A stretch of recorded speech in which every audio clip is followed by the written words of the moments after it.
enggak enggak. Yang izin dulu. Iya. Oke, ini beberapa hari ini kan cerah ya cuacanya yang hujan. Kemarin hujan tuh. Iya, di tempatku enggak. Berarti iya, hujan nelayan. Oke, langsung aja. Ini kita berdoa dulu melalui pembelajaran hari ini. Siapa yang mau memimpin kelasnya siapa? Ustaz? Silakan dipimpin doa dulu. Sebelum mulai pembelajaran hari ini, mari kita berdoa mulai. Oke, terima kasih. Selanjutnya kita Indra, hadir Bu.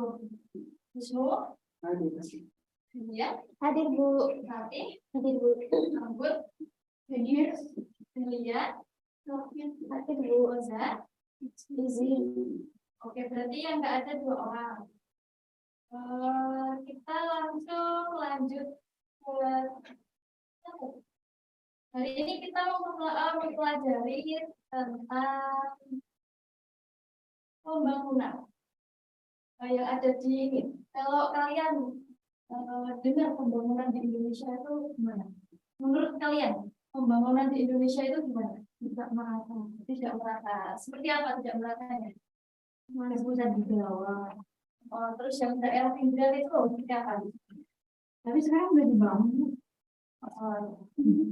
Sudah lanjut. Kenapa ibu kota Jakarta itu dipindah ke Pulau Kalimantan? Karena Jakarta mau tenggelam. Ya benar sih. Iya lagi. Tadi ada yang jawab karena pusat pemerintahan, pusat ekonomi itu ada di Jakarta, makanya di Pulau Jawa, makanya dipindahkan di Pulau Kalimantan untuk pemerataan pembangunan. Oke, kita masuk.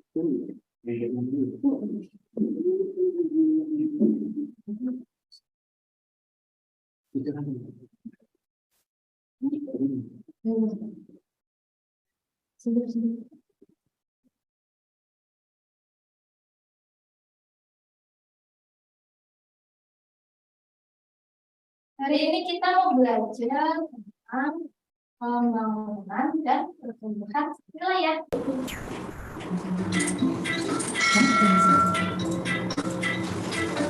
Assalamualaikum warahmatullahi wabarakatuh. Apa kabar semuanya? Kita bantu Presiden dalam menyelenggarakan pemerintahan negara.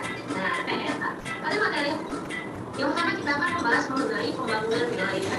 Nah, makna pembangunan memiliki arti sebuah proses, cara atau perbuatan yang berkaitan dengan perubahan. Kemudian, tujuan pembangunan wilayah yaitu untuk membangun negara Republik Indonesia diperlukan untuk mewujudkan cita-cita nasional seperti yang tercantum dalam pembukaan Undang-Undang Dasar Negara Republik Indonesia tahun 1945.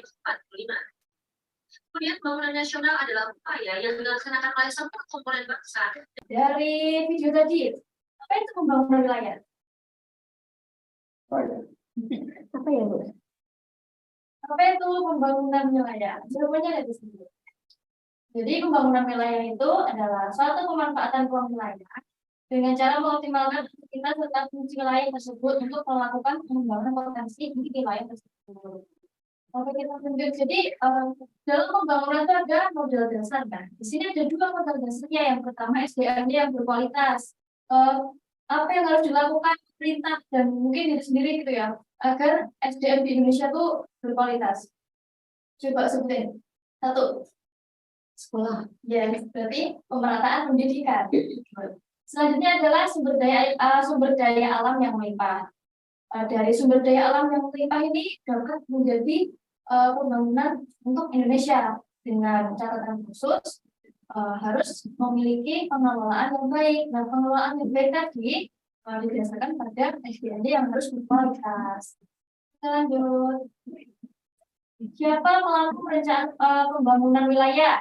Di sini disebutkan ada seluruh masyarakat termasuk kita.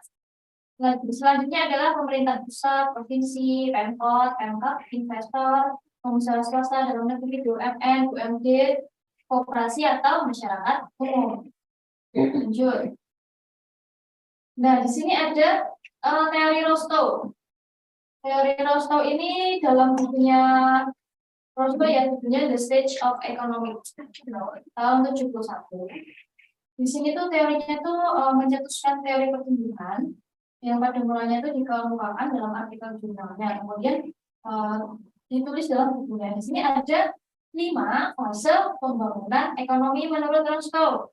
Yang pertama adalah fase tradisional. Jadi di sini tuh fungsi produksinya itu terbatas. Belum masih primitif ya. Cara hidup masyarakatnya itu dipengaruhi oleh nilai-nilai yang kurang rasional dan termasuk turun-temurun. Selanjutnya adalah yang kedua, syarat untuk lepas landas. Di sini tuh masyarakat sudah mempersiapkan diri untuk mencapai pertumbuhan yang mempunyai kekuatan yang akan terus berkembang. Selanjutnya yaitu lepas landas. Nah, di sini tuh sudah terjadi perubahan yang drastis pada masyarakat, ya seperti revolusi politik, terciptanya kemajuan yang besar dalam inovasi, dan terbukanya pasar-pasar baru. Yang keempat yaitu gerakan ke arah kedewasaan. Pada masa ini tuh masyarakat sudah secara efektif menggunakan teknologi modern untuk mereka berproduksi dan memanfaatkan kekayaan alam. Yang terakhir yang kelima yaitu masa konsumsi tinggi. Di masa ini tuh sudah enggak berorientasi lagi pada produksi, tapi lebih fokus ke masalah-masalah yang berkaitan dengan peningkatan kualitas konsumsi. Oke, lanjut. Oke, sebelum masuk ke teori 3 gelombang utama, tadi kan ada fase ya, ada 5. Teruskan, coba diurutkan. Dari yang pertama, tradisional, ya masyarakat tradisional. Yang kedua, masyarakat tradisional, ya. Yang ketiga, ya. Yang keempat, ya tidak menuju arah kedewasaan. Yang terakhir, ya masa konsumsi tinggi. Selanjutnya ada teori lagi. Teori 3 gelombang menurut gelombang. Yang pertama itu ada peradaban pertanian pada gelombang pertama. Jadi untuk gelombang 1 ini lebih ke mereka itu bercocok tanam ya untuk kebutuhan sendiri dan juga untuk disimpan di lumbung. Jadi untuk persediaan mereka di musim tertentu. Jadi masih tentang pertanian, belum maju. Yang selanjutnya adalah gelombang kedua. Gelombang kedua ini tentang peradaban industri, ibunya disebut atau dijelaskan dengan nama Big East Beauty. Gelombang kedua ini bersama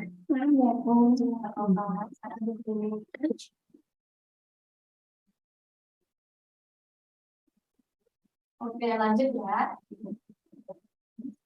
Di gelombang kedua ini peradaban industri atau dijelaskan Big East Beautiful.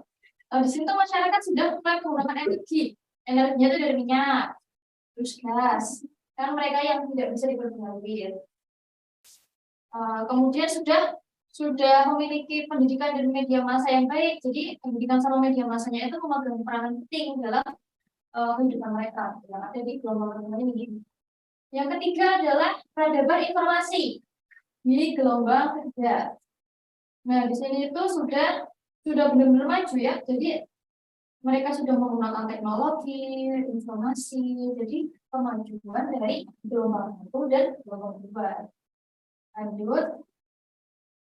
Sebelumnya tadi teori peradaban industri itu gelombang berapa ya? 2. Oke. Kiasannya apa tadi? Yes. Selanjutnya adalah teori interaksi wilayah. Teori interaksi wilayah ini adalah daya dukung pertumbuhan wilayah. Kita sudah masuk ke pertumbuhan wilayah. Di sini itu untuk upaya penentuan wilayah pengaruh dari suatu pusat pertumbuhan terhadap wilayah-wilayah lain yang ada di sekitarnya. Ada 3 di sini. Yang pertama teori titik henti. Yang kedua teori grafik. Dan yang ketiga teori gravitasi. Oke, hari ini kita tuh agak matematika ya. Itu enggak? Jadi di sini ada teori titik henti.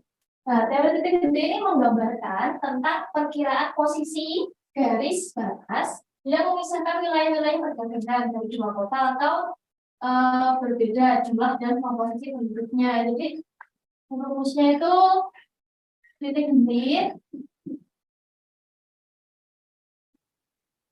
rumusnya DAB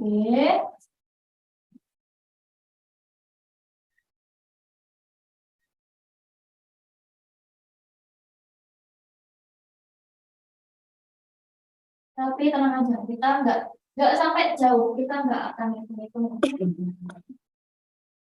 Diingat-ingat rumusnya.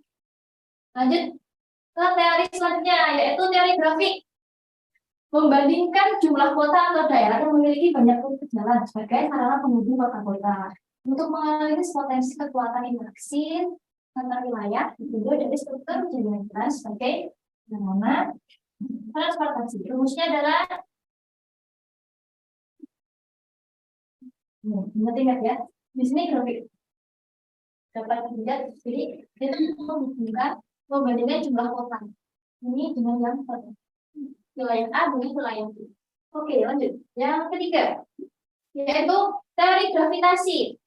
Inti dari teori ini tuh adalah bahwa ada dua buah benda yang memiliki massa tertentu akan memiliki gerakan daya tarik menarik antara keduanya yang dikenal dengan gaya gravitasi. Kayaknya nggak asing ya.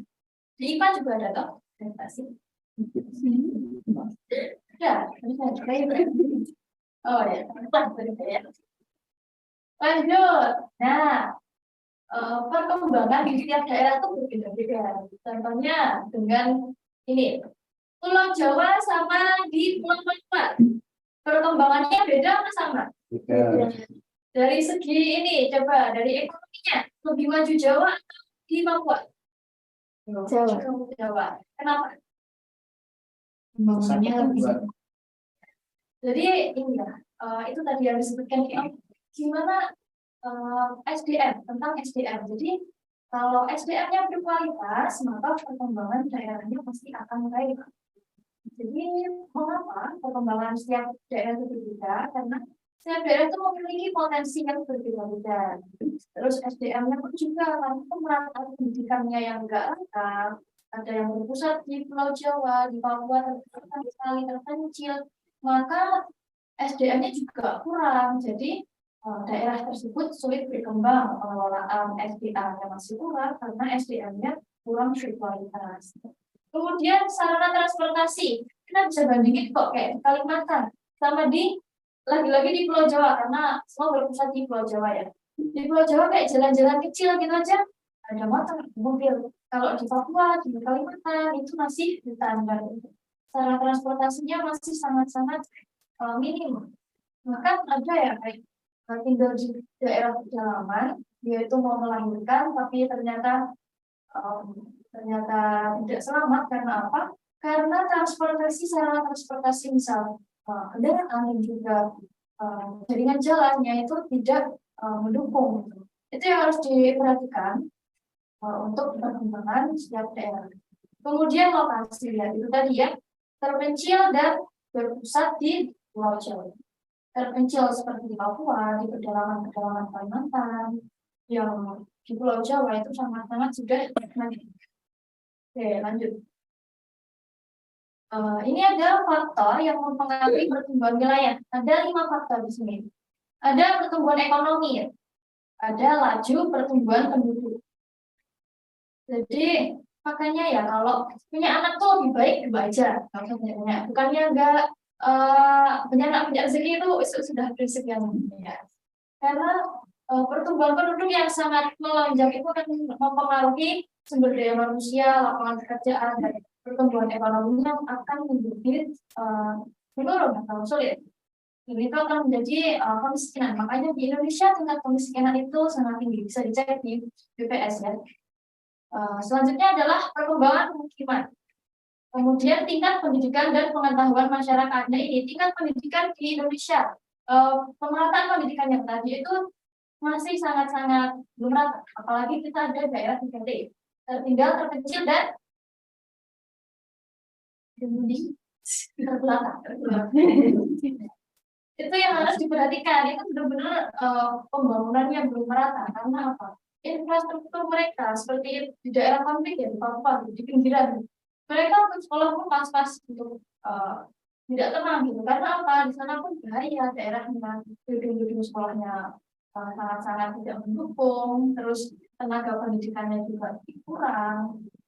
Jadi hal tersebut yang membuat tingkat pendidikan di Indonesia itu terus pemerataan pendidikan itu masih sangat berkurang. Tingkat pendidikannya masih rendah. Kemudian ada penggunaan teknologi.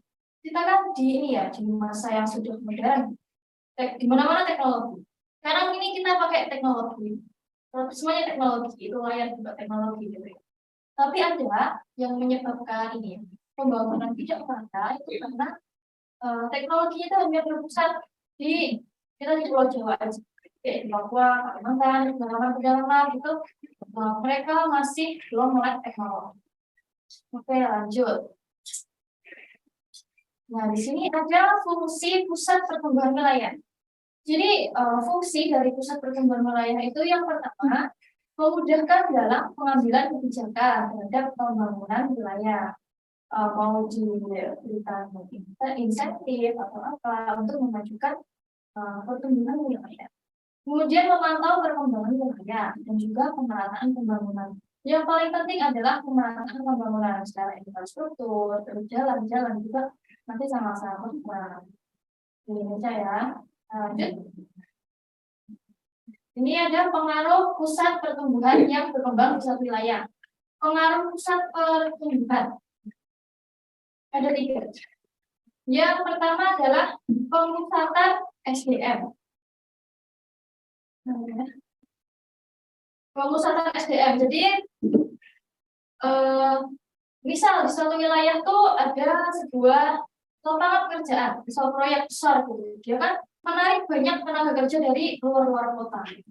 Jadi mereka itu bermigrasi dari tempat asal mereka ke tempat lapangan pekerjaan tersebut. Contohnya adalah penambangan batu bara di wilayah Kalimantan. Kan dia sangat memerlukan banyak tenaga kerja ya, apalagi gajinya tinggi.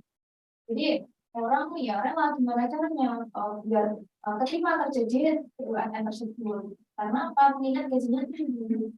Selanjutnya adalah perkembangan ekonomi. Perkembangan ekonomi di sini misal dari kegiatan yang penambangan tadi. Kan kalau penambangan batu bara pasti kan banyak orangnya yang kerja di sana. Jadi di situ itu merangsang perkembangan ekonomi. Jadi ada warung makan, di situ jadi ada pasar, ada tempat penginapan buat mereka yang bekerja, misalnya seperti kos atau makan, ada toko, ada transportasi, misal bis, angkot mungkin, dan ada tempat hiburan, karaoke, transportasi. Oke, lanjut. Yang ketiga adalah perubahan sosial budaya. Jadi wilayah pertumbuhan, pusat pertumbuhan itu cenderung memiliki penduduk yang sangat padat. Jadi kepadatan penduduk tersebut itu meningkat, serta kemajuan komunikasi dan transportasi akan berpengaruh pada kehidupan sosial budaya pada penduduknya. Oke, selesai. Hari ini kita ada aktivitas. Ada aktivitas dengan senang dulu. Dikerjakan, nanti kita presentasi satu-satu ya. Ada berapa orang? Individu. Iya. Enggak, saya tidak 3 kalau individu ya. Dibagi 3, cukup enggak? Cukup. Ada 3 yang dibagi 2. Berhitung aja 1 sampai 3. Dari Mbak Indra itu 2, 3. Oke, kelompok 1 silakan di sini. Kelompok 1. Oke, maksudnya sudah selesai. Dari hasil yang sudah dikerjakan oleh kalian semuanya. Dari kelompok berapa dulu yang bersiap? Kelompok 1 mana kelompok 1? Kelompok 2. Dari kelompok 3. Silakan kelompok 3. Kelompok 3 silakan presentasi di depan. Perkenalkan anggotanya, kelompok berapa, anggotanya siapa aja, lalu dipresentasikan hasil dari apa yang sudah dikerjakan. Nomor 1 masih kosong. Lanjut, bisa dilihat masih kosong. Nomor 2 jelaskan fungsi pusat pertumbuhan wilayah, memudahkan koordinasi, melihat perkembangan dan meratakan pembangunan di seluruh wilayah. Kemudian faktor yang mempengaruhi pusat pertumbuhan wilayah SDM, lokasi, fasilitas penunjang, sosial budaya, topografi, industri. Oke, yang soal tadi. Jadi kan fase pembangunan ekonomi nasional berikut ini. Fase yang pertama yaitu masyarakat tradisional. Fase yang kedua itu masyarakat berkesan. Fase ketiga yaitu orang baru. Kemudian fase keempat itu gerakan jelas. Ini proposal tunggal fase kelima fase ini yaitu yes, good. Itu boleh tuh.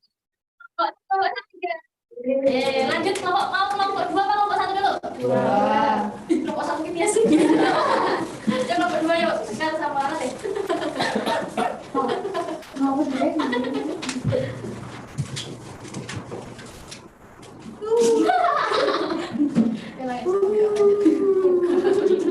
Yang pertama itu ada Pak siapa itu? Dua itu. Pak BB Resto. Ya, betul. Sobek-sobek. Pak BB Resto. Apa yang pengembangan itu? Punya 5 tahap ya. 5 tahap. Masyarakat tradisional, lepas landas menuju dewasa dan masing sendiri tersebut. Lanjut, terus gambar kedua itu tuh Pak Tabrak ya. Saya punya 3 gelombang. Yang pertama pertanian, yang kedua industri, yang kedua teknologi. Ya, nanti sudah ada. Mesti satu sumber daya. Yang pertama kami akan mengambil dari daya. Kedua mengambil perkembangan wilayah. Ketiga pemerataan pembangunan daya. Ya, terus apa yang mengaruhi pusat perkembangan itu SDM dan pendidikan. Terus silakan. Fase pendidikannya. Ya. Masyarakat tradisional itu fase 1, gerakan karena kedewasaan itu fase 5. Fase 4. Masa konsumsi tinggi itu fase 5, presentasi fase 3, penerapan waktu fase 2. Ya. Kasih kelompok 2 berikan tepuk tangan. Ya kelompok terakhir nih, kelompok 1 harus sudah siap. 3 orang lagi kerjain. Yes. Kelompok 1 yuk tunjukkan. Ini dari Facebook. Tsunami.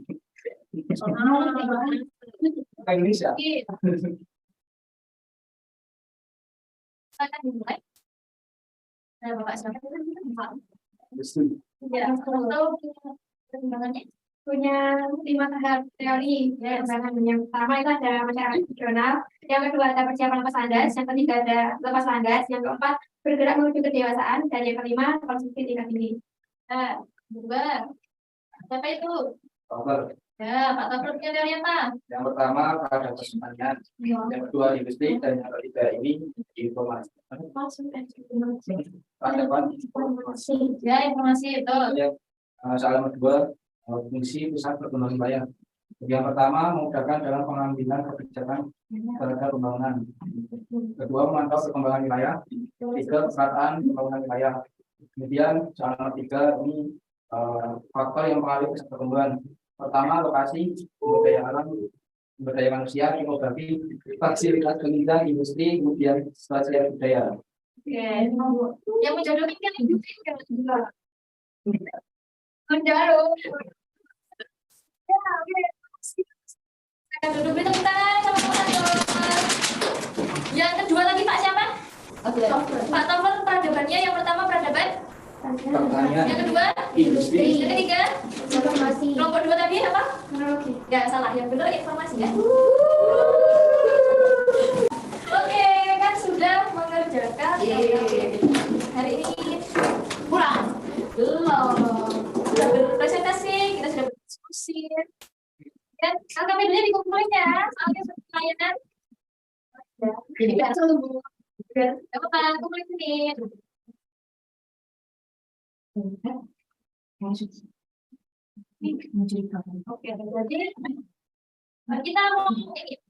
jadi kita mau pembangunan dan pertumbuhan wilayah di Indonesia itu baik. Perhatian, semuanya. Tangan di atas semuanya. Semuanya ikuti aku, tangan di atas, tangan ke samping, tangan dilipat, duduk yang manis. Untuk pembangunan dan pertumbuhan wilayah di Indonesia itu agar baik, yang harus dilakukan SDM-nya diapain? Berikut itu. Pemerataan pendidikan. Duduk. Selesai benar jadi guru, Mbak. Pemerataan pendidikan. Ya, kalau pendidikannya itu baik, SDM-nya akan berkualitas. Kalau berkualitas bisa mengelola sumber daya. Sumber daya apa? Sumber daya alam. Sumber daya alam itu salah satu. Ya. Sumber daya alam itu salah satu buat pembangunan dan struktur wilayah. Oh, ini ada proses loh. Jangan kendor. Ini kita ada proses. Nanti tiga besar ada samping, tapi besok ya. Saya pusing tak berani. Oh, nyalain guru. Nggak boleh gitu. Lanjut kita hari ini ada proses. Siapkan teknologinya. Bu, internetku tidak mendukung. Oh, pakai Endurong. Endurong juga tidak mendukung, Bu. Pakai data pribadi. Enggak mendukung. Oh, itu ini kurang 1. Jadi yang mesti. Ayo. Saya tutup. Sampai mungkin ada yang mau kosong. Ini pinjam HP Bu Guru. Itu bisa kok. Ayo, Bu, sabar dulu, Ustaz. Ayo, sebentar ya, temannya dulu ya. Oh, cas, please. Apa cas? Ini ada cas ini di depan. Ya, sumpah pemenangnya biasanya lagi kayak gini. Tapi kamu nggak boleh duduk di depan ya. Dan nanti kelihatan dong. Oh iya ya. Duduk sini aja. Pakai tas sendiri. Pakai tas sendiri. Itu ada gambar. Kurang 1. Sebentar, tidak bekerja sampai saya. Sumpah, jangan Pak Memori yang udah bekerja. Masih yang lain. 1780979. What is that mean? Oh. Halo, bekerja? Ayo, segera. Ada cekal, kasihan cekal sudah menanti dari tadi. Ayo. Ada connecting nggak? Coba. Yo.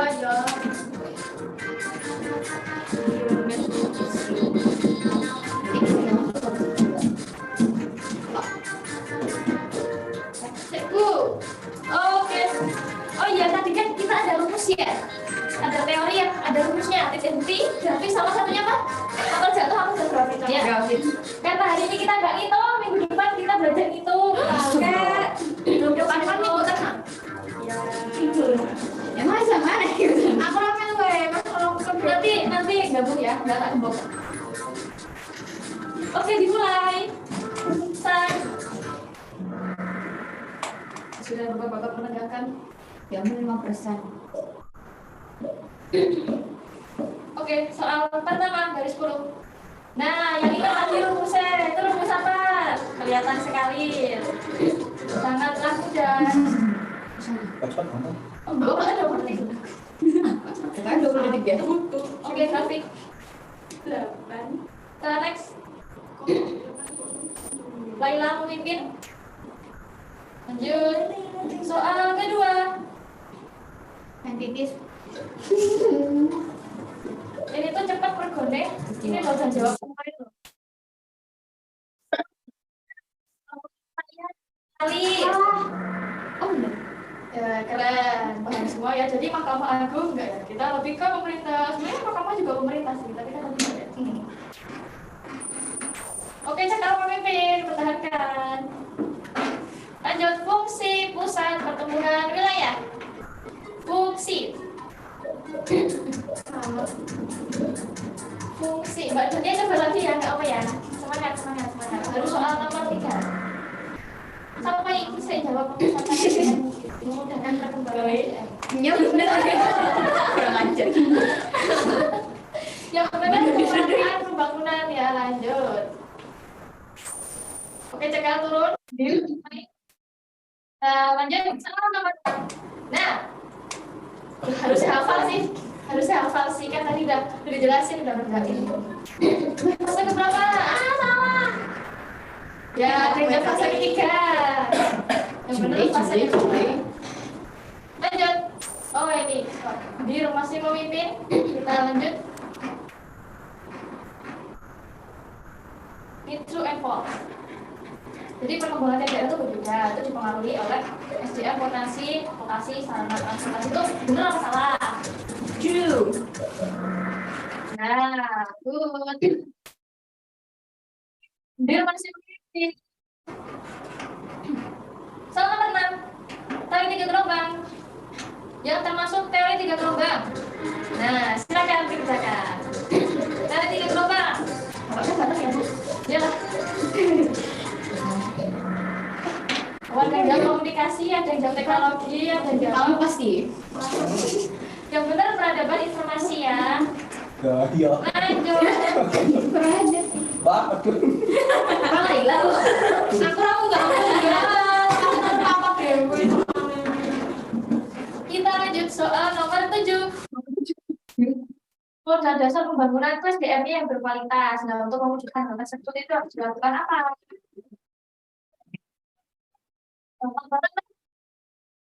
Gabung aja sama partai. Oh, keren sekali. hubungannya sama partai? Enggak, aku cuma mau ke sana. Hmm. Dir, lanjut. Nah, ini fase dari si Rosto tadi ya. Nah, kalau masyarakat sudah efektif menggunakan teknologi modern, pakai teknologi modern, itu yang mana? Itu salah. Ya, yang benar. Tapi masa ini waktu saya gitu ini. Gak, itu tuh bukan konsumsi dingin. Kalau di sini ya, Terus konsumsi dingin itu apa? yang enggak. Oh, Sudah juga. iya Nggak boleh juga. duduk ya. Juga lebih berarti Nggak boleh kasih macet kayak gitu. maju. Pasien dia yang masih Gila itu bukan ya? Hah? Malah ini ingatan. Nah, Ini apa? Ini Bu. Saya salah. Dua kan? gila. Mira dua benar. Oke. Oh, dia masih mau memimpin. Pokoknya bener apa tuh dia? Oh, namanya pokoknya. Kenapa biasa di kafe ya? Lanjut. Nah, ini yang tadi ya, yang tadi aku jelasin. Kalau penambangan satu barang sekali tentang itu bukan banyak. Bukan yang mana? Timbul. Tahu ya, tadi jawabannya. Jadi,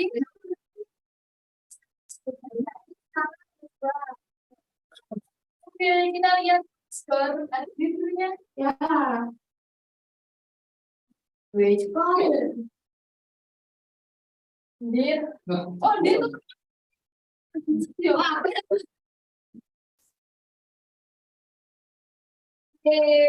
Saya baru berbis. yang studi siapa studi? Saya. Yang dir.